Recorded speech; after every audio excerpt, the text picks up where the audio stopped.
पूरा ब्रह्मांड इलेक्ट्रिक है। मतलब ये कि हर चीज़ एनर्जी है। हम जो भी अपने आसपास देखते हैं वो लाइट और एनर्जी का इल्यूजन है। आप जिस दुनिया को देखते हो वो असली है ही नहीं। इन सब बातों का मतलब है कि आप भी एक एनर्जी हो जो इस मटेरियल वर्ल्ड में मैटर का रूप लेके आए हो। आपकी एनर्जी की वजह से ही आप एग्जिस्ट करते हो और इसी एनर्जी को आप आत्मा कहते हो। आप एक आत्मा हो जिसके पास बॉडी है, ना कि आप एक बॉडी हो जिसके पास आत्मा है। आत्मा होने के नाते आप में अनेकों प्रकार की पावर छिपे हुए हैं, जिसको पहचानने का सिर्फ एक ही रास्ता है और वो है आत्मज्ञान का रास्ता। आत्मज्ञान की राह पर चलकर आप अपनी सारी सुपर नेचुरल पावर्स को पहचान सकते हो। अपने ट्रू नेचर को पहचानना ही सबसे बड़ा ज्ञान होता है। ये सारी चीजें आपको आज के स्कूलों में नहीं बताई जाएंगी। इसके उल्टा आपको बाहरी नॉलेज पर ज्यादा फोकस करवाया जाएगा। वैसे आप आत्मज्ञान की राह पर चलकर अपने बारे में तो सब कुछ जान ही जाओगे, और तो और आप इस पूरे ब्रह्मांड के बारे में भी जान जाओगे। हर किसी के अंदर वो सारी इन्फॉर्मेशन मौजूद हैं जितनी इस ब्रह्मांड में मौजूद हैं। बस आप उसे अनलॉक नहीं करते हो, और इसे अनलॉक करने का बस एक ही रास्ता है, वो है मेडिटेशन। स्वामी विवेकानंद को तो आप जानते ही होंगे। ये अपनी बहुत सारी पावर्स को अनलॉक किए थे। इनके पास ऐसी शक्ति थी, ये एक बार जिस किताब को पढ़ लेते थे वो जिंदगी भर याद रखते थे। बस यही नहीं, वो किताब को दोनों हाथों के बीच में रख के बिना खोले पढ़ लेते थे। और वो ये सब इसलिए कर पाते थे क्योंकि वो मेडिटेशन करते थे। मेडिटेशन करते समय दिमाग हायर स्टेट पर चला जाता है।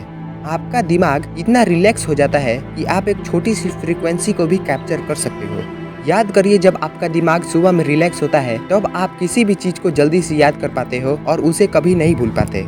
ऐसा इसलिए होता है क्योंकि दिमाग डिस्ट्रैक्शन से बाहर होता है, और मेडिटेशन करने से आप हर समय इस स्टेट में रहते हो।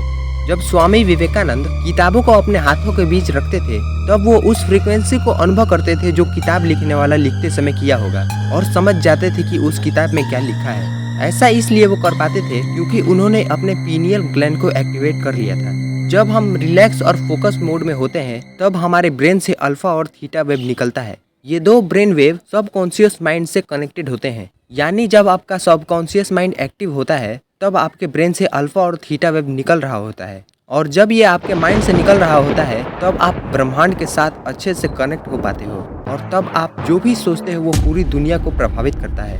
पुराने जमाने में ऋषियों मुनियों के बारे में कहा जाता था कि वो किसी भी बीमारी को जड़ से समझ के उसका इलाज देते थे, और वो जो भी बोलते थे वो सच हो जाता था। और तो और वो किसी का नाम पूछे बिना ही उसका नाम जान जाते थे। और हैरान कर देने वाली बात तो ये है कि वो एक जगह मेडिटेशन करते समय वो दूसरों के शरीर में घूम सकते थे, और ऐसा वे इसलिए कर पाते थे क्योंकि वो एक डीप मेडिटेटर होते थे। मेडिटेशन करते करते वो पूरे ब्रह्मांड से कनेक्ट हो जाते थे। इस समय ब्रेन अल्फा और थीटा स्टेट में रहता था, और इस समय वाइब्रेशन काफी हाई होता था। हाई वाइब्रेशन पाने के लिए यानी अल्फा और थीटा स्टेट में जाने के लिए आपको मेडिटेशन करना ही पड़ेगा।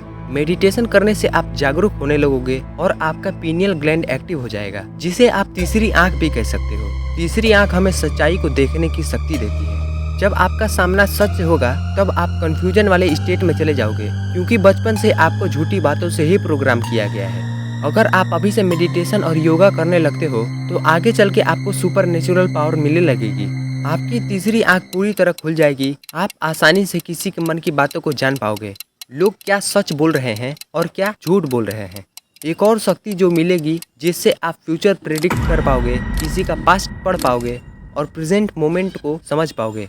आपको ये सब बकवास लग रहा होगा क्योंकि आपकी पीनियल ग्लैंड एक्टिव ही नहीं है। जब आप मेडिटेशन करना शुरू कर दोगे तब आपको एहसास होने लगेगा। आजकल बहुत कम लोग ही इन पावर्स को एक्वायर कर पा रहे हैं। इसका रीज़न है कि स्कूल्स में मेडिटेशन करना तो क्या, इसका नाम भी नहीं लिया जाता।